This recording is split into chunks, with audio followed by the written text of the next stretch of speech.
You're listening to WRRG Triton College Radio, River Grove here, and we're also streaming live at facebook.com/WRRG. And we just heard a great number from the Chris Madsen Trio, plays Bix Beiderbecke, and that was called Riverboat Shuffle. And even better than that, we've got Chris Madsen himself, the architect, the genius, the impetus behind the CD. Chris, thanks for coming down here. I know you traveled a long way, and Bruce and I do appreciate that. It's my pleasure, guys. Thank you so much for having me. It seems like a wonderful project here. You got a great liner notes that explain all this, and Riverboat Shuffle. You want to explain a little bit, how about giving us a little background on the genesis of the project? Why Bix? Why do this now? Yeah, that's a really good question. Well, I, as a saxophonist, I like to have sort of one foot in a lot of different schools, and I've kind of made it a point of my musical career to make sure to do my homework, and I like to get back and I like to study classic jazz. I like to take it back all the way to the beginning of recorded jazz, and I feel it's kind of like the duty of all jazz musicians to do that. And I think a lot of us are kind of very intrigued by jazz that occurred in the 50s and the 60s, which arguably is the golden age of the music, but there's a lot of really great stuff that happened before then, and maybe it's not immediately accessible upon first listen nowadays, but I think if you give it a chance, it's really fantastic. So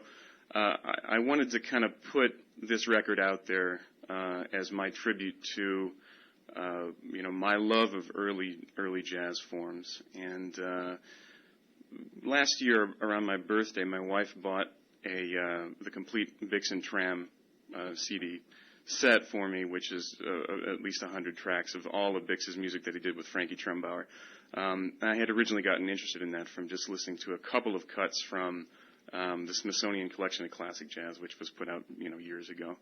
And I was especially intrigued by sort of the way that Bix played and how that differed from Louis Armstrong, and sort of I could kind of see in my head the lineage. Well, okay, I see how Bix influenced Trumbauer and how Trumbauer influenced him, and I can see how Lester Young took that cue and sort of created his own spin out of that and kept things going. And then, of course, you get guys like Stan Getz, you get modern guys that sort of play in that cooler fashion. So I was just really, really interested in it, and I knew that there were guys in town who would be perfect for the project. Right.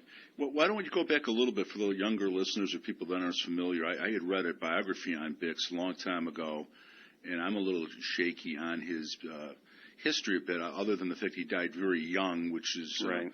One of the first guys of that era, I think, to die young. And they say that's always a good career move. It's made him a legacy like Elvis and that. You want to give a little thumbnail biography of him, like how when he started, who he played with, and he played with Paul Whiteman, things like that, where he was from, and just a kind of little background. And I would also encourage people too, if they want, you can Google Bix. I'm sure he's in Wikipedia. That's Beiderbecke, and it's Bix would be how you'd Google him. But yeah, if you could just give us a little background on Bix and his history too, in terms of where he started, who he played with, and sure, absolutely. Well, we've all heard of the 27 Club. We've got Jimi Hendrix, we've got Kurt Cobain, we've got all the wonderful musicians who died sort of in the pop realm at age 27. And Bix was very close to that. I believe he was 28 years old when he died. He was a rampant alcoholic, and he was a victim of his vices, so to speak. But I guess the old saying goes, he burned so bright that he couldn't last for very long. And I think it applies really well to him. But he was born in Davenport, Iowa, and actually there's one of his most famous compositions, arguably the most famous one's called Davenport Blues, which is kind of a blues, kind of isn't. A lot of early jazz, if it's called a blues, you kind of have to really investigate, see, is this really a blues or not? But the spirit of the blues is there.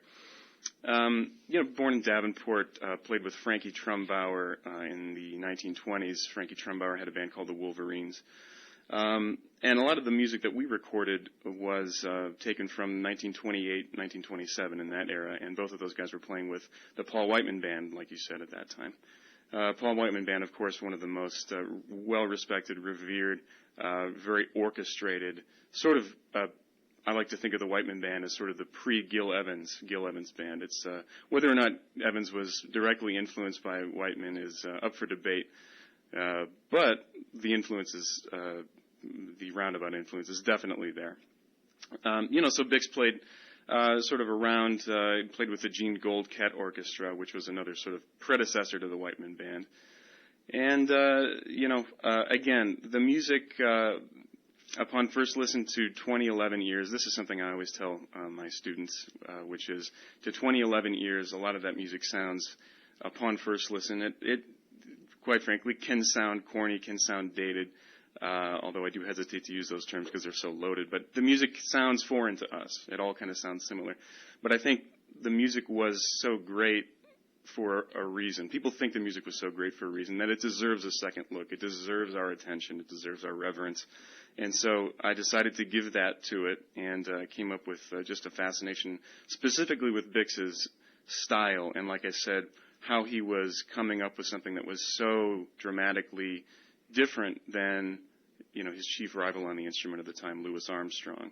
And how these guys were sort of coexisting in their own worlds, but coming up with their own styles, and you can kind of see these styles traced sort of concurrently through jazz history. Armstrong influences blah, blah, blah. He influences him. Bix has a big influence on this, And so nowadays you can still see those strains, although everything is a little bit more mixed together. But as a longtime devotee of the music of Stan Getz especially, and then more recently of Lester Young, Bix fit perfectly into my sort of personal aesthetic of the sort of cooler side of things. The understatement is a huge part of what I like to do. Now, it's the Chris Madsen Trio. Bruce will be happy because you have three people. That's one thing, Bruce, there's a hang-up when it's a quartet. It's got to be four people. Don't have, like, the singer be the odd one, and it's not 4 plus 1. So you want to describe who you put together on the project and how it all came together there? I'd love to. I put together two of the most talented musical musicians that I know of, and two guys that I knew would be up for delving into this music, and I knew that they would nail it, which they absolutely did. And first of all, Dan Eflin is a wonderful guitarist who plays with a wide variety of different kinds of groups in Chicago. He's especially, I think, probably best known for his accompaniment for vocalists. He plays with a lot of singers around town. He knows, hundreds and hundreds upon hundreds of tunes, knows them down, has a great sound, really got into the idea of the acoustic guitar. It was actually his idea. Originally we were going to do electric guitar, because that's his main instrument, but he said, maybe to fit more into the vibe of the original music, what if I didn't go so far as to play a banjo? What if I went to acoustic guitar and we just did it all acoustic? And I said, that's a fantastic idea. Please do so. And so he got his acoustic guitar chops together, learned the music down pat, and provides basically the rhythmic impetus, sort of the drum aspect of the rhythmic impetus for all this music. And Joe Policastro is just an unbelievable bass player. Again, knows more tunes than almost anyone I've ever met. Knows about so much music. Can have a conversation with you on any topic within jazz history, or even on sort of the tangential parts of jazz history, and absolutely astonish you with his knowledge. He's an amazing improviser, and both of these guys are wonderful friends of mine too. So it was really the ideal matchup. Well, that's great. Let's play another track here. You want to pick one out? I'll have my fingers at the walking here. I'd love to. In fact, I was thinking it might be nice because just a little bit more of me talking. I promise we'll get to the music. We'll give you a rest. Because, like I said, I can just keep going. But well, you're passionate about it. That's real clear. I think we picked up on that, Bruce. About a minute into this, absolutely.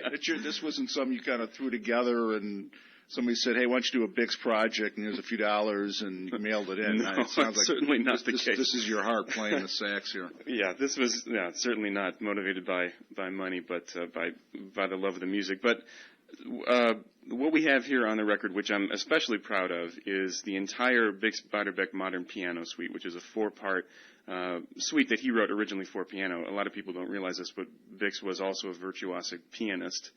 And he wrote 4 solo pieces for piano, and we've included them all in a row on this record. And frankly, I think there are probably under 10 recordings in the entire history of jazz that have actually ventured to do this, specifically to arrange it for an instrumentation other than piano.